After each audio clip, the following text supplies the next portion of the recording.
was in really bad car accidents where I was found with no pulse, not breathing. Obviously, I was resuscitated, and nobody wasn't asking the important question, which was what's going on inside of the skull. How is your mental health? How's your emotional health? So for 2 years, I was suicidal. I was self-harming. No one knew. And then one day somebody came up to me and said, not everybody gets a second chance.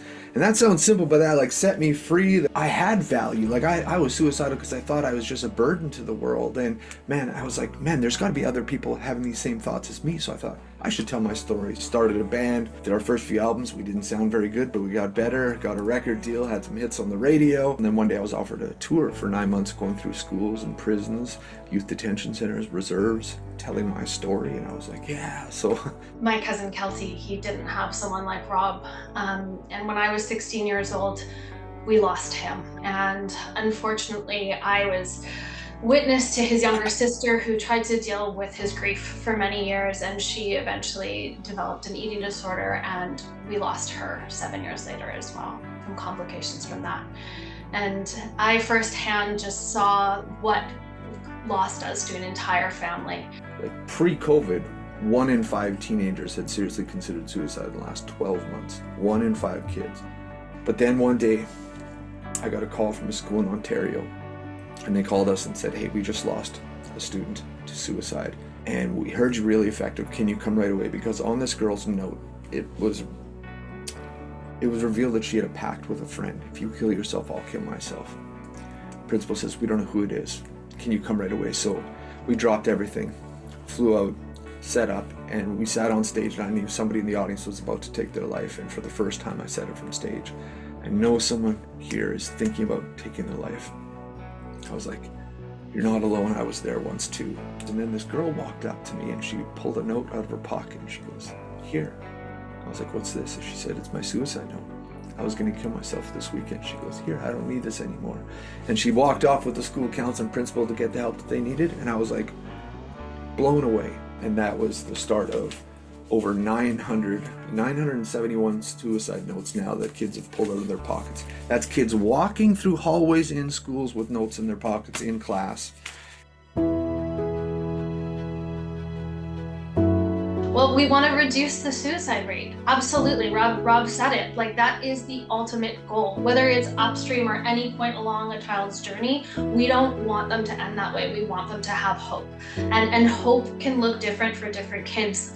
Like we said, different resources, different conversations. Maybe it's a conversation they have with a caregiver. Maybe it's seeing Robb's show. Maybe it's walking into a Foundry Center. Maybe it's different things, but they have that moment where there's hope.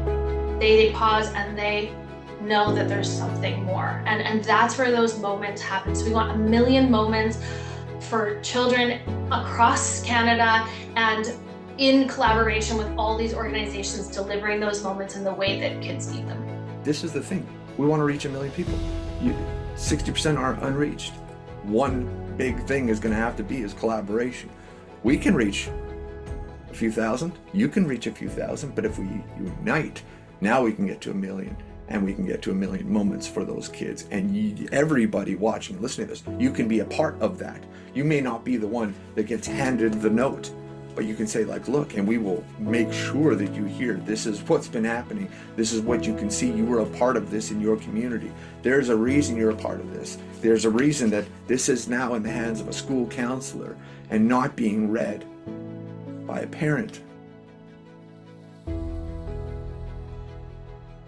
Our vision with Operation Overcome is so powerful. It's how do we get a lot of organizations to work together? There's different resources and different fits for different people. So the more that we can create this network and be the glue between many organizations, the faster really a child can go from or a parent from having concerns to actually getting the support they need in the way they need it. Whether it's texting Kids Helpline or it's pass them on to the right resources, the stronger we're going to be for all of these kids. And there's not a bunch of wasted time spent, time fundraising in silo or even filling out grant applications, the hours and really the donors' dollars that are wasted doing that, rather than having one place where everybody can come together and be on the same page and make sure that that child is supported throughout their whole journey. Like, we have toured from coast to coast to coast in Canada, finding a lot of amazing local organizations that want to help. They're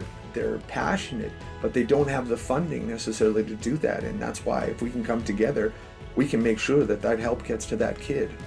Operation Overcome has an advisory council. And the advisory council it's a mix of people from lived experience, Indigenous communities, from the mental health field, professionals from the school system.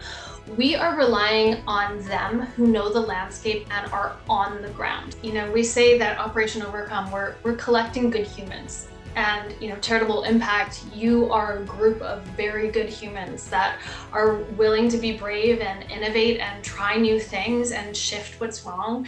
And we feel honored to just be a part of that. We always say that when people donate, if we're in your area, you come, be in that building, come see what you're a part of.